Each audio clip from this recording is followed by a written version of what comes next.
Hello everybody, this is Tim here again, here with another review, this time for Welcome to Derry, Episode 7.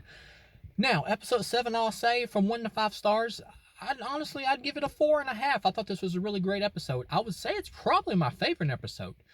Now, granted, Episode 8 isn't out yet, so I don't know how it'll compare to that, which is going to be like the season final. And the interesting thing is that they plan to do 2 more seasons and go further back in time with each season. I think the next one's supposed to take place in like the 1930s, and then the last one will be like 1902 or something like that.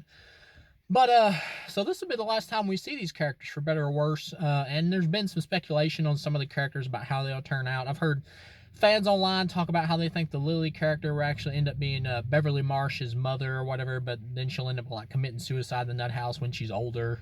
Or maybe they'll even have it do it, like when he comes back or whatever, like before he kills Georgie in the first It movie, like maybe he will take out her mother or whatever, or just the shock of seeing him back will make her actually like take herself out.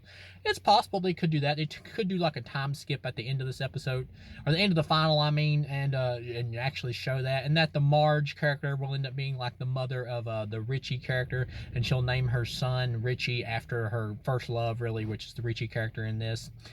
And of course, this episode's been out for a little bit now. So either last we saw the characters that were at the Black Spot place or whatever, the club where the black people hang out, and they got a call in from Miss Kirsch about the guy they're looking for being there, the black dude or whatever, who is like being blamed for the crimes which he didn't commit, of the kids who were killed in the first episode. And the racists show up there, and they're kind of wearing like Halloween masks or whatever. And one of the members of the racist gang is actually the husband of Miss Kirsch, and the guy seems like a huge dick. And granted, Pennywise kills him at the end. It almost felt like he killed him like as a favor to Mrs. Kirsch, which yeah, I get it. The guy was a complete asshole. But yeah, the racists, you think they're gonna leave, but they end up like barricading the place and like gonna burn the whole place down. Which is interesting because they don't even give a shit about the fact that there's 2 kids in there that they can plainly see, which is Marge and Richie. But they tell the white chick at the beginning or whatever who's in there, and they tell her, you should be ashamed of yourself for being here, and they actually let her leave. And then everybody else they just want to burn up. You would think that maybe they would tell the 2 kids to get out or whatever too, but they didn't give a fuck. Yeah, they're gonna burn them all up in there. And it's a really horrific scene, and definitely like I've heard some people talk about this on like online or whatever, on not a lot of people, but 1 or 2 people were talking about this where they're like, oh, this is too realistic, this is just too harsh, it just brings me too much into reality to see races killing black people. I'm like, that's what I appreciate about this. I don't like stuff like that being sugar coated. Like, if you're really going to show the racism of the time period, like, go full force with it, don't pussy it out on it. Like, if you're going to do it, do that shit.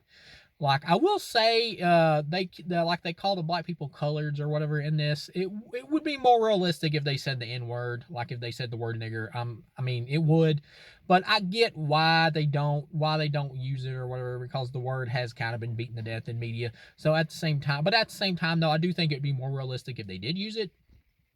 But yeah, they're taking out all the characters or whatever inside the place, and the way Richie dies in this episode is really heartbreaking. Like, I felt it. I really felt his character's death, to where he like hides Marge in like this icebox thing because she's the only one that'll fit in there, and he basically sacrifices herself as he's telling her he loves her, and she says she loves him or whatever, as he's dying basically from the smoke on the outside of the box.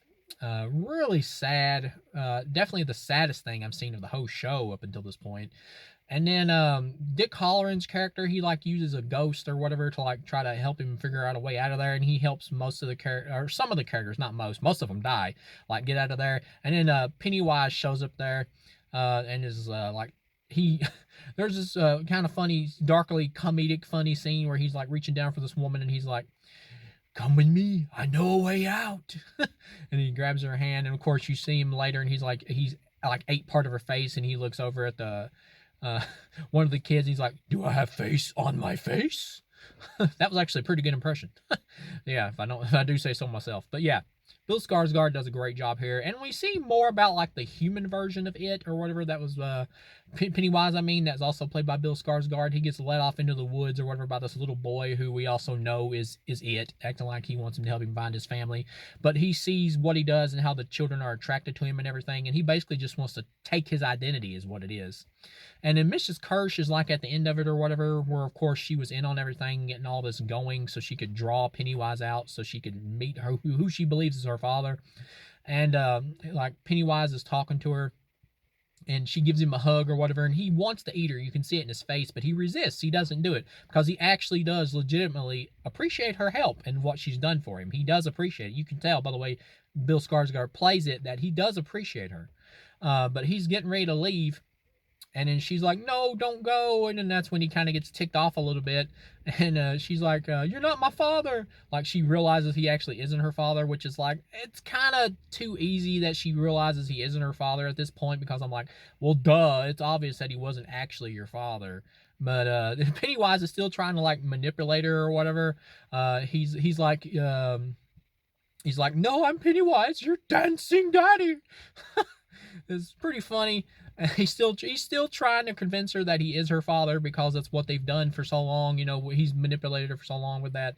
And I do get the feeling that he actually does kind of like her. Like, he actually does kind of like having her around, that maybe she like boosts his ego. Like, he appreciates having somebody who's like a super fan in a way.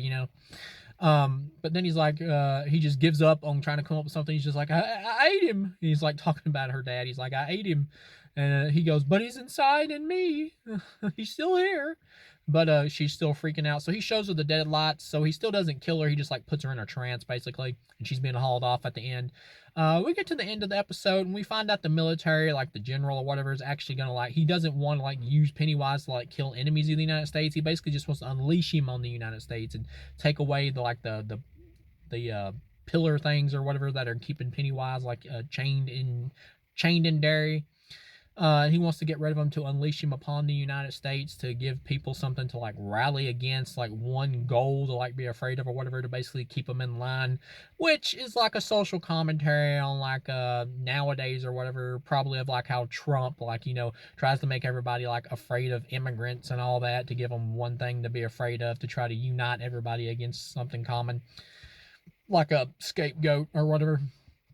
It's kind of like what the general wants to do here, although it's a little much for me, because at the same time, it's like, well, how are you going to control this thing if it gets too big? I suppose you were just supposed to believe that they're the military, so they're just thinking, I'm the military, hear me roar. If it gets out of line, we'll just blow the shit out of it or something. We'll nuke him or something.